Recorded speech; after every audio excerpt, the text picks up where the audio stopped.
بسم اللہ الرحمن الرحیم۔ السلام علیکم ورحمۃ اللہ وبرکاتہ۔ اسلامک انسائیڈر انفو کو دیکھنے والے پیارے خیریت سے ہوں گے۔ سوال: حضور صلی اللہ علیہ وسلم کی معروف تلوار ذوالفقار کس جنگ میں حاصل ہوئی تھی؟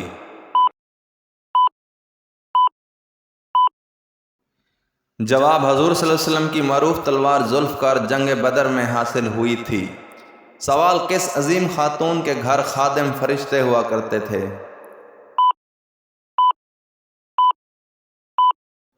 جواب: حضرت خدیجہ رضی اللہ عنہا کے گھر پر۔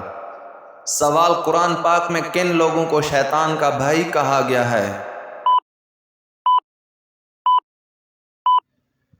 جواب: فضول بے جا خرچ کرنے والوں کو فضول بے جا خرچ کرنے والے شیطان کے بھائی ہیں، حوالہ نیچے درج ہے۔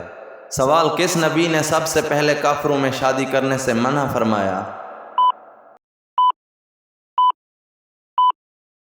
جواب: حضرت شیس علیہ السلام نے۔ سوال: کون سی سورت زندگی میں امن لاتی ہے؟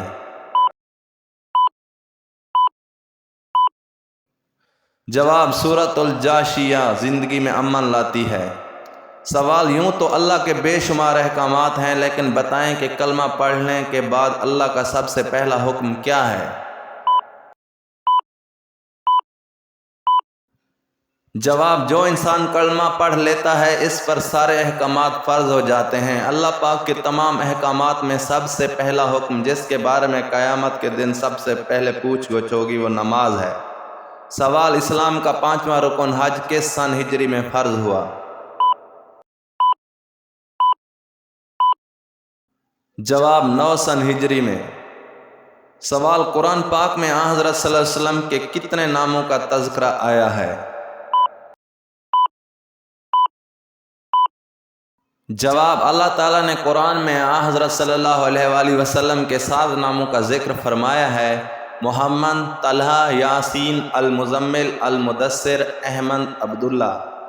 سوال: حضرت آدم علیہ السلام کی زوجہ حضرت اماں حوا کا نام حوا کس نے تجویز کیا؟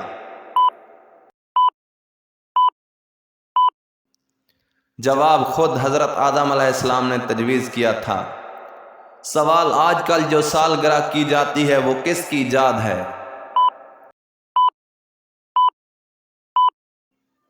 جواب: سالگرہ فرعون کی ایجاد ہے۔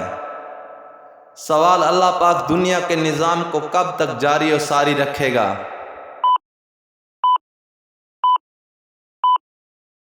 جواب: اللہ پاک اس وقت تک دنیا کے نظام کو چلاتا رہے گا جب تک ایک انسان بھی صرف اللہ کا نام لینے والا ہوگا۔ جس دن وہ بھی ختم ہوگا اس دن قیامت کا حکم ہو جائے گا۔ سوال: مقام ابراہیم پر حضرت ابراہیم علیہ السلام کے قدموں کے نشان کیوں بنے؟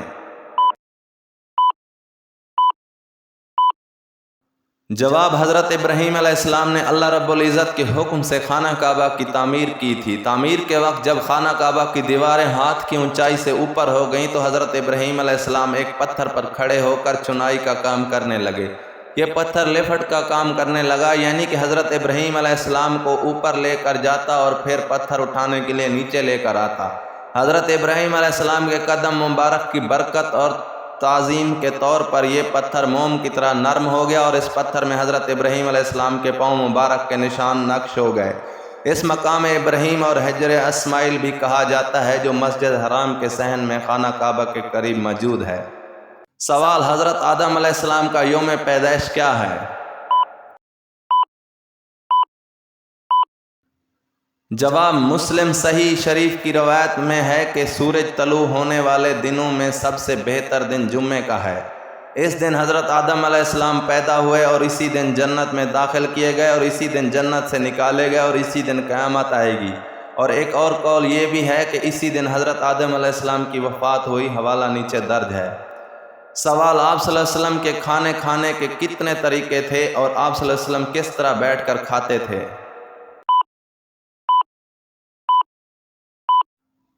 جواب: حضرت محمد صلی اللہ علیہ وآلہ وسلم 2 طریقہ پر بیٹھ کر کھانا کھاتے تھے۔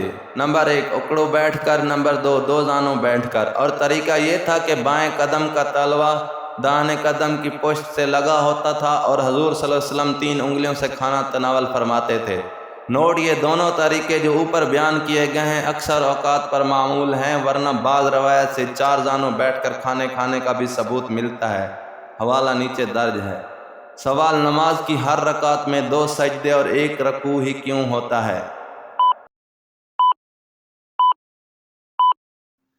جواب: کبھی نماز پڑھتے وقت آپ نے سوچا ہے کہ 1 رکعت میں 2 سجدے 1 رکوع ہی کیوں ہے؟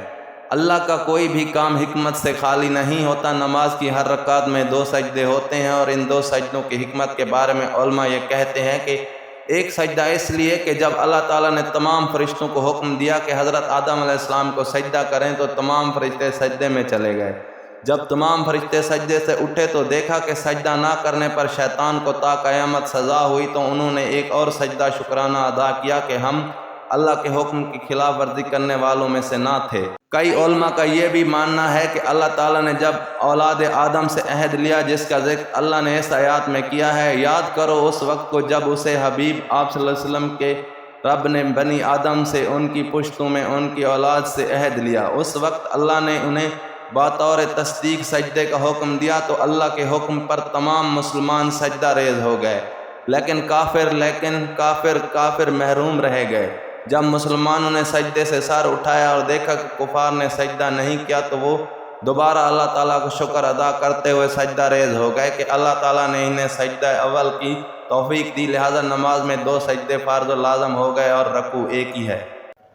عزیز اچھی اسلامی ویڈیوز دیکھنے کے لیے ہمارے YouTube چینل کو سبسکرائب کریں اور شیئر کریں۔ تب تک ملتے ہیں ایک نئی ویڈیو کے ساتھ، ہمیں اجازت دیجیے۔ اللہ نگہبان۔